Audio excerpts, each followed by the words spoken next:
Hey YouTube, Real Mud Dog here, back again with another video for the Polaris Sportsman community. This is a video on my 2023 Polaris Sportsman 850 Ultimate Trail, and right now we're talking suspension upgrades. If you watched my last video, you'll know why the machine is torn apart with me hitting the rocks on the welded skid plate underneath the machine. Got that all fixed up, and now we're going to try and remedy bottoming out on things. All right, here we got spacers, which I would consider part of the suspension component because it does affect your suspension geometry. So we got 1-inch spacers, and the reason why I want to put these in is because I'm going to be hopefully getting some more ground clearance out of the machine, and I want a little bit wider of a stance to offset the height that I'm going up. I don't want to become any more top heavy than I already am. So these are high lifter. Actually, the company high lifter makes these. The same one, you know, the Polaris high lifters that they make. That's high lifter is an actual company.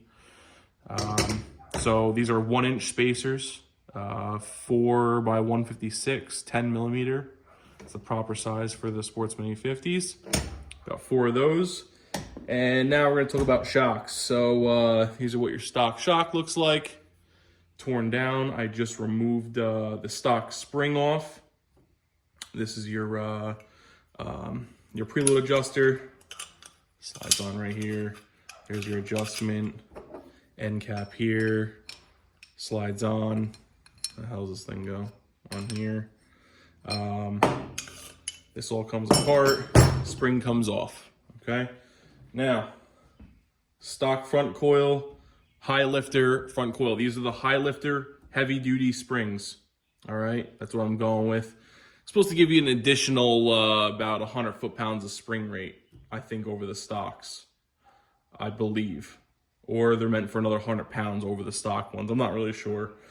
But looking at these, tell a big difference. This stock spring has a total of 8 coils. This high lifter spring has a total of 9 coils. Also, the spring coil is thicker. Let me get the micrometer out here. Let's see what we got here. All right, zeroed out.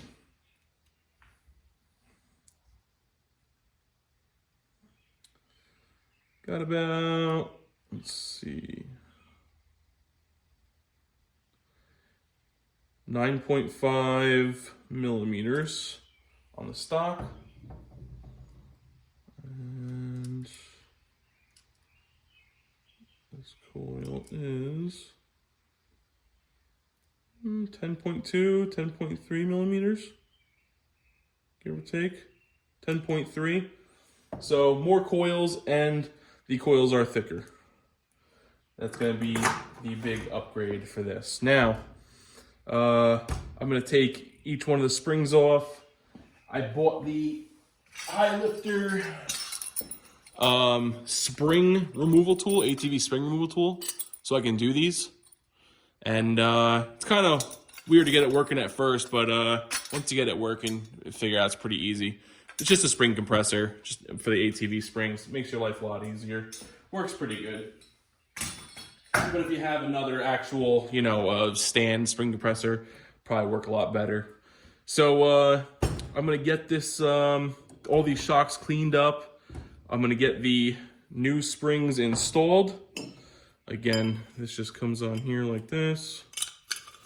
This is your adjuster. Now I'm gonna start with the adjustment at the lowest setting, so you don't have that much tension on it when you're putting the new spring on.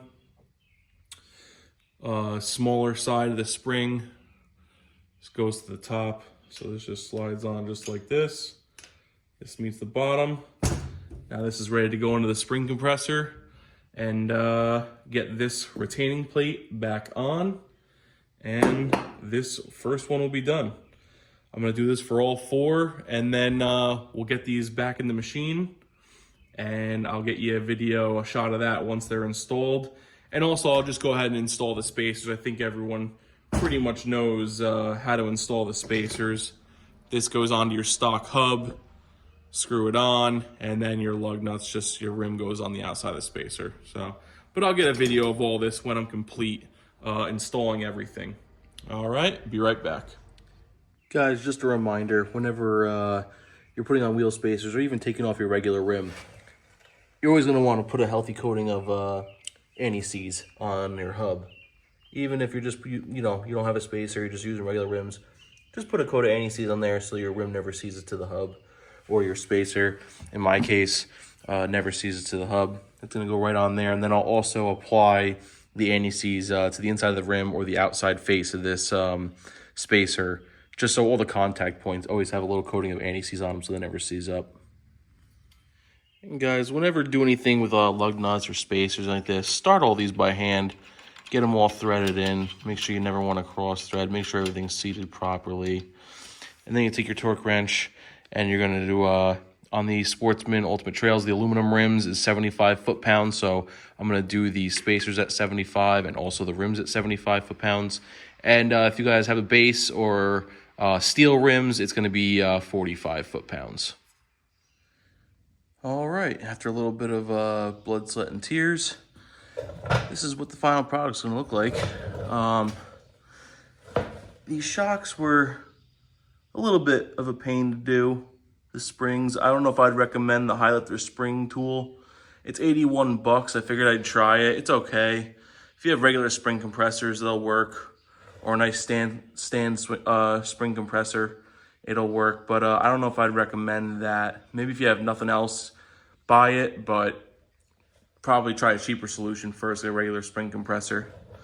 I did damage. I scratched up one of the springs in the back here, so I'm kind of upset about that, but it's all right. It's a learning curve. It's my machine. Spacers went on great.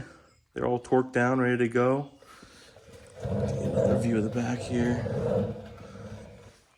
There's the rear shocks and springs. That's what they look like. Nice shot down the side. Looks good. We'll see how these springs do on the first ride. I mean, I think I'm going to try and get the tires before then, but I might take it out for a little test ride and see what the springs feel like with the stock tires on, see if they make a difference, see if they're harder, see if I have them on the softest setting right now, the softest preload. See how they feel on there, and if I have to crank them up anymore, I'll do it. But yeah, that's the install. They're ready to go. And if you guys are looking to do something like this on your 850, make sure you comment, like, or subscribe. And if you put these same shocks or different shocks on your machine, put it down in the comments. Let us know what you got. See if you like them, and we'll get everybody informed. Till next time, happy riding.